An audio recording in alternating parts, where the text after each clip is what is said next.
morning. Torah also commands us, before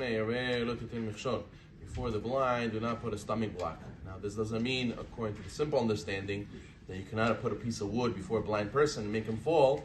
There's actually a debate in the Poskim if that's actually a prohibition from the Torah.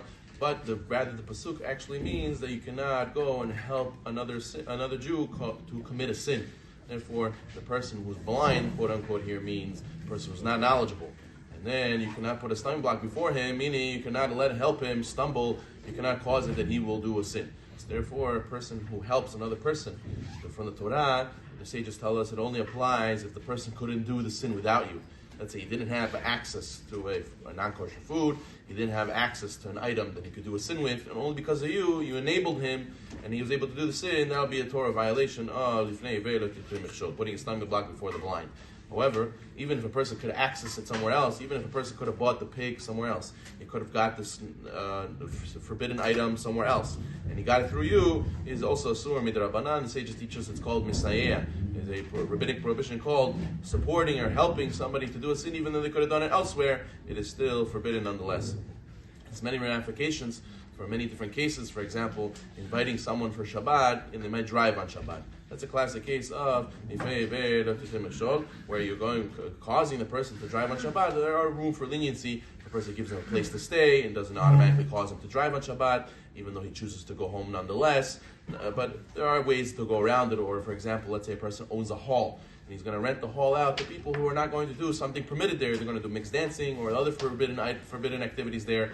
There's also a debate about if that's permitted, and there are room for leniencies due to the fact they might not have a kosher party to begin with if we don't let them do it in a Jewish hall. And on top of that, we're not giving them the food to do it, where we're giving them a space, and they're doing. We're not giving them the item to do the sin with. They're just using the space. So there's room. But again, all these things tie into or a person renting out his real estate to a Jew who's going to not be keeping Shabbat. He's going to work in this office that's not keep Shabbat there. Also, again, this is another situation where applies. It applies in other facets as well. For example, a lady who goes outside and not dressed modestly and causes men to stare at her, and they're going to cause the men to do the sin of going according to their eyes, which means immorality, and staring at a lady to derive pleasure from. She's causing them to sin, so she's doing putting a stumbling block before the blind every time the lady goes out in modesty to cause them to look at her and to sin. Also, a person in monetary business, in business law, it also applies.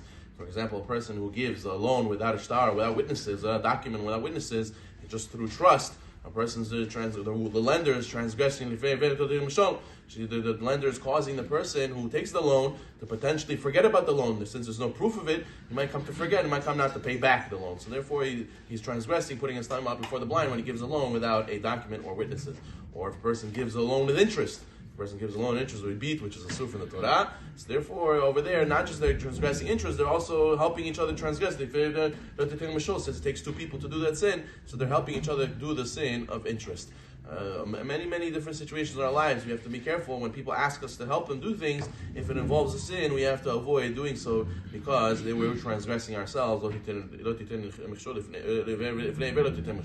Also, a person who gives advice to his friend asks him for some advice, you should give him honest advice. You should give him advice what's good for him. If you give advice with ulterior motives and you give him advice, but really what's good for you, it's not good for him because you stand to gain, again, there'll be another situation the sages tell us where you're putting a stumbling block before the blind, you're not giving proper advice. So for all these situations, a person has to think of how to help his fellow brother not sin and to avoid, even though it could be uncomfortable. Sometimes family members or sometimes friends, close friends, ask you to help them do something and it might involve a sin. A person has to be able to stand up and explain to them that it might be a sin of putting a stumbling block before the blind.